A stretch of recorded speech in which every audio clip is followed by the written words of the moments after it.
KQNY Radio News is supported by a generous grant from the Feather River Community Fund. More information about their programs and activities is online at featherrivercommunityfund.org. The news is also brought to you by Heat Transfer Systems. They can be reached at 530-283-3665 for all HVAC needs including conventional, geothermal, ductless systems, and more. We're also supported by Hunt Propane, providing bulk propane deliveries to residences and businesses at 530-283-9062, and Feather Financial, here to help with insurance, tax preparation, and accounting services. They're at 530-283-2341 and online at featherfinancial.com. Sierra Pacific Industries is committed to sustainable forest management and also supports KQNY Radio News. Information about career opportunities with SPI is available at 530-283-2820 and online at spi-ind.com/employment.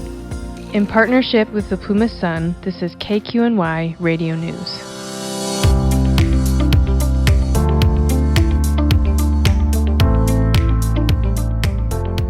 Thanks for joining us. I'm Dave Lo-Schiavo. The supervisors intend to appoint Hermann as sheriff. And I'm Tommy Miles. The Quincy DMV office is reducing its hours. Those stories and more on this edition of KQNY Radio News.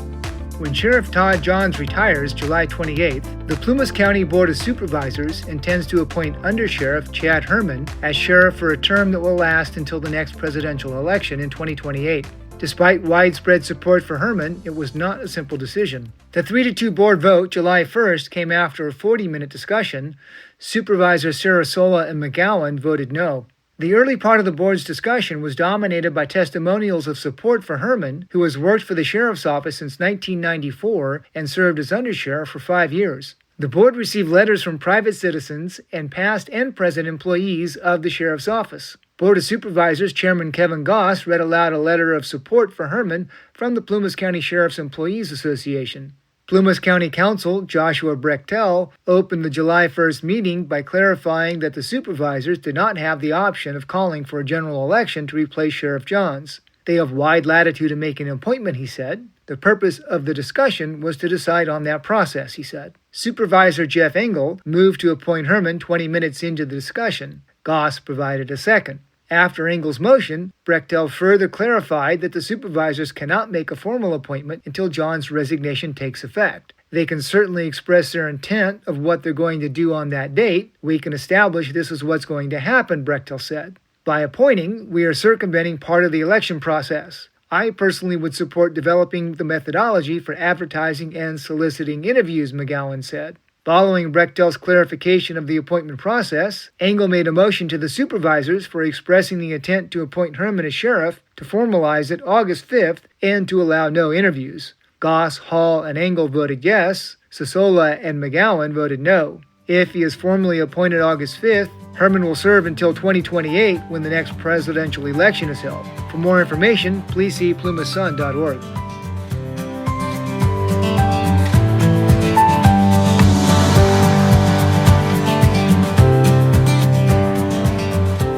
The Office of State Senator Megan Daly announces that the California Department of Motor Vehicles has adjusted its operating schedule at 9 field offices due to reduced in-person visits. Beginning July 1st, select locations, including ones in Red Bluff, Alturas, Quincy, and Grass Valley, are now open to the public only 2 to 3 days per week. The change is based on transaction data, staffing levels, and wait times. DMV expects services to remain accessible and overall wait times to stay consistent. Staff at these offices will continue to process transactions that begin online or through virtual appointments, even on non-public days. The Quincy DMV office is now open on Tuesday and Thursday. All other DMV offices not affected by these closures remain on a standard schedule. They're open 8 to 5 Monday, Tuesday, Thursday, and Friday, and opening at 9 a.m. on Wednesdays. Most DMV tasks can be completed online, said Daly's office. Those wishing to check availability or start a transaction can visit dmv.ca.gov/online.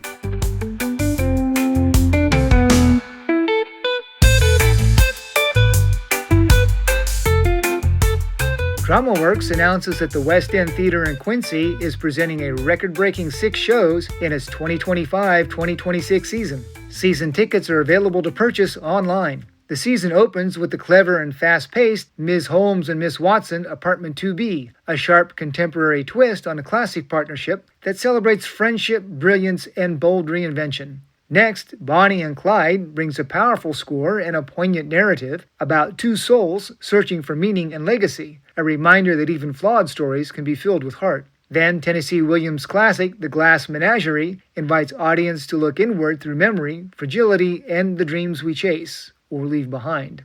It's a cornerstone of American theater, and we're honored to bring it to life on our stage, said DramaWorks. As the holidays approach, Miracle on 34th Street reminds audiences of the magic that lives in believing, in goodness, in each other, and in something just beyond what we can see. It's a story of hope, perfect for the season of togetherness, say organizers. In the spring, DramaWorks lightens the stage with the joyful chaos of Lend Me a Tenor, where mistaken identities and theatrical mayhem prove that laughter is often the best cure for everything life throws at people. Finally, the season closes with the bright, bold, and irresistibly fun Legally Blonde. More than just a feel-good musical, this story serves as a reminder that strength comes in many forms, sometimes dressed in pink and armed with determination. It's the perfect finale to a season rooted in hope and a reminder that believing in yourself is always in style, said DramaWorks. Theater organizers have a late seating policy in place for this season to ensure the best possible experience for performers and patrons. Ticket holders should arrive at least 30 minutes prior to the scheduled performance time to allow adequate time for ticket collection, refreshments, and seating before the performance begins.